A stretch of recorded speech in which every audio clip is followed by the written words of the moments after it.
Well, good morning, everybody. It's Jason with Happy Tales. Um, I just kind of wanted to do a quick little introduction here. When we were in Virginia Beach, we went to the, um, boy, what was that called? The Aviation Military Museum, I believe is what it's called. Um, there's just so much information here that I kind of broke it up into two videos. It was really long, really cool. Just amazing displays. It's nice because you can get up right up to the aircrafts. There is no ropes. They just ask that you don't touch. But it's really neat to actually see these aircrafts. There are some originals, most are replicas, but all of them, minus the static displays, are still airworthy. So it was really cool to see. And as you see on some of this video, we got to see a couple. We saw a biplane take off. We saw an SNJ fly. It was really neat. They were supposed to have an air show, but unfortunately, because of Hurricane Ian, it got canceled. But a little teaser here on video part 2. Because of Ian, we were able to see an aircraft that was normally not available to see to the general public. So it was really cool. But enough of me rambling on here. Please enjoy the video. Again, it will be a 2-part, so we'll have this part 1 today, and then next week we'll have part 2. I hope you guys enjoy.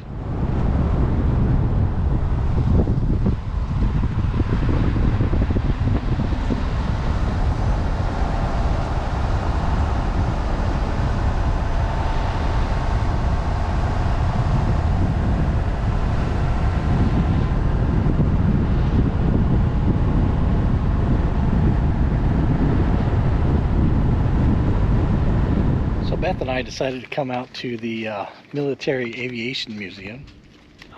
There's actually 2 of them. There's this one here, and right down there you can see the fighter factory. That's another one. We are not sure if these are all the same admission or not, so we're gonna find out. This one's $15 and that one's $15, but we'll see if they're together or not.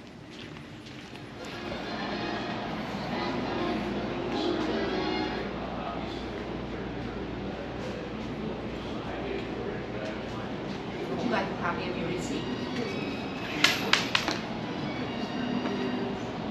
Throwing money around.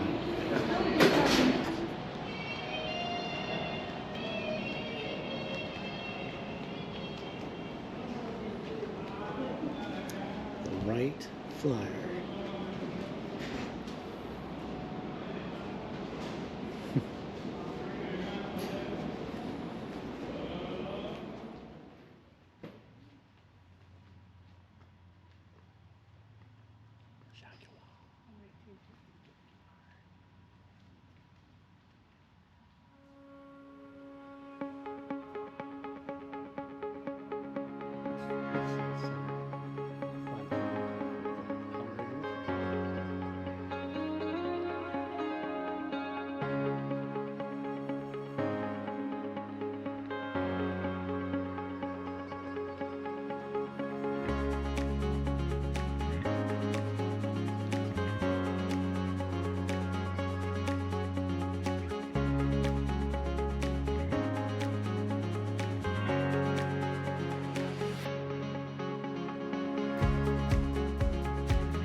gun camera with a GoPro mount.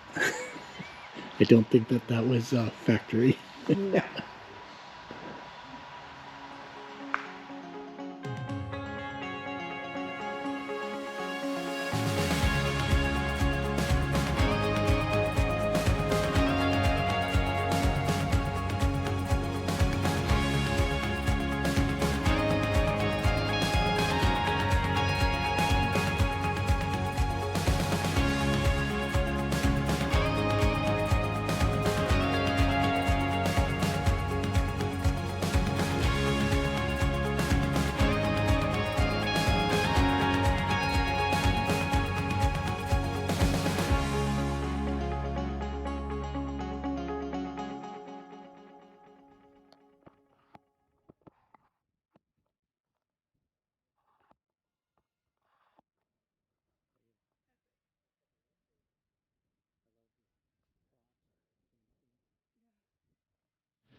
Putting up the window there, wasn't it?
short and skinny.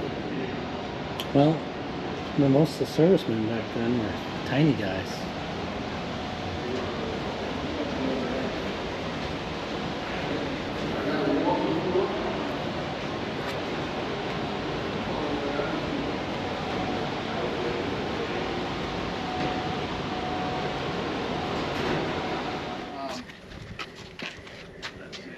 We got 2 floors here that we can access. There is a 3rd floor, they won't let us use it. The upper floor is British, and it's pretty well filled up with stuff. It's a good example. The 1st floor is the American floor, and there's still a lot of work to do there, so there's not enough space.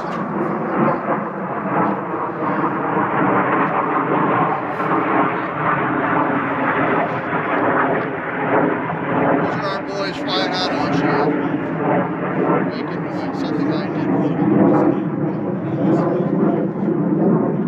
There's a field over here that we use for carrier landing practice, and that's actually not where he's going. But that's 4 or 5 miles right next door. Ocean is about 6 or 8 miles right up there. So we're going to hear them all the time. Come on in. We'll start on the 1st floor and then go upstairs.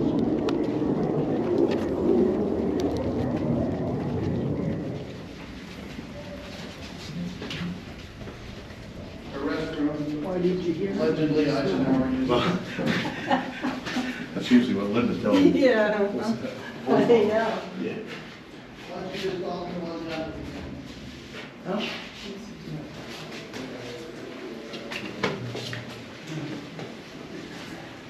You'll see.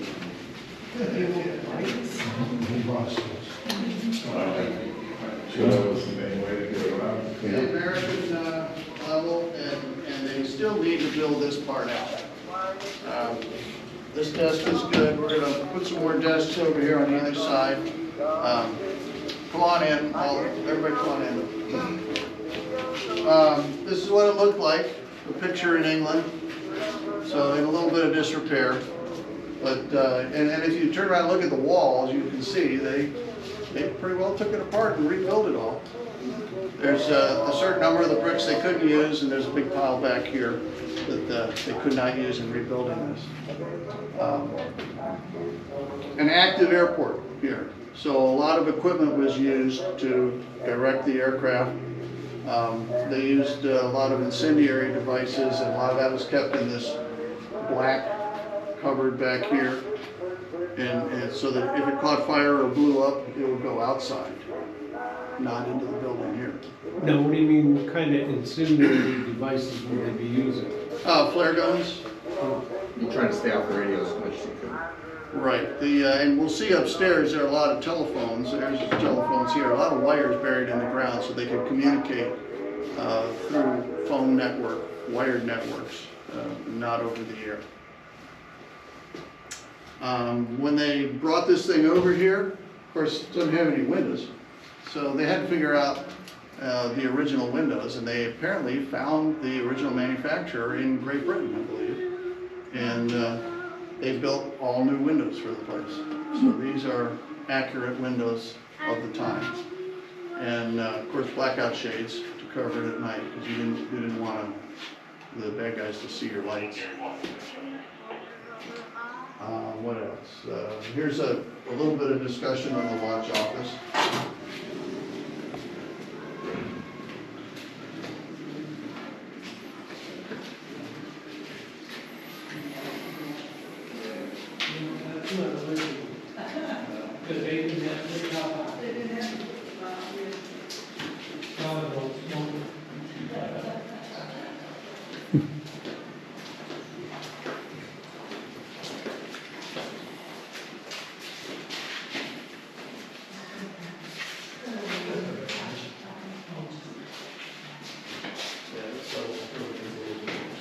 This is our teleprinter room.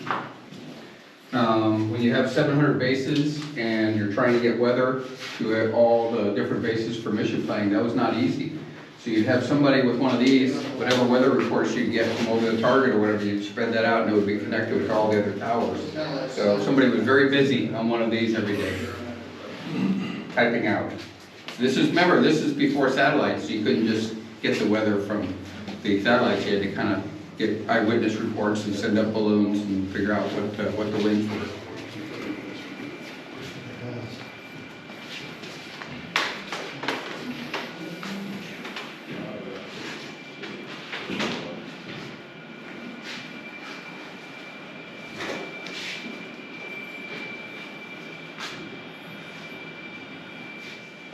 All right, so this room's a lot more complete. You got the flare gun pistol, Berry pistol, which shoot cartridges kind of. Telephones. Who was saying these cigarettes weren't accurate? I think this is probably a little bit more accurate. I'd hope. Some more examples down there. Aldous lamp for sending visual signals to aircraft, smoke pot, and they probably would light flares at night to light up the runway so you could come in and land. British typewriters, this is the British portion where they would run stuff. And for an airfield, you can see all 6 runways from a place like this. Obviously, a modern tower would be more around, but this is what they used at the time. And when you see the little black square here, that's how if you flew over, you could tell everything you needed to know about the base just getting your code book out.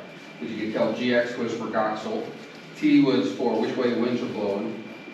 The little white square and the little barbells would tell you what kind of fuel they would have, what kind of armaments they could have, what kind of maintenance they would have, etc. So you basically knew, without talking to anybody, what would be available at that base. Gas was a real threat, and the gas masks was something issued to pretty much everybody. This gas mask actually made for a child. And of course they had audible warnings when you were going to have a potential bomb attack. And who wants to crank that? You're in front. Give it a crank. Come on.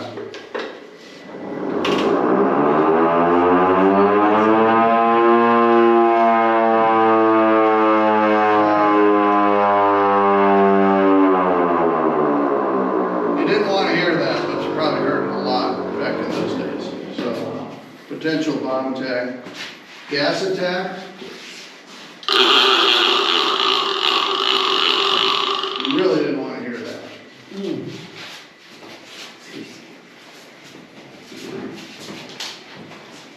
By the way, this is where the tower would be. So you can see all 6 waves. Okay. A little town of Goxel over here. And there's a little monument to the Americans up at that intersection there. It's kind of cool. So was this actually like a base? Yeah, they were tiny compared to what we're used to now. Most guys probably lived off base downtown, but it was so tiny. But you know, there were hundreds of these things. Mm-hmm. Almost like an ox field here, and the Navy ox fields were just around.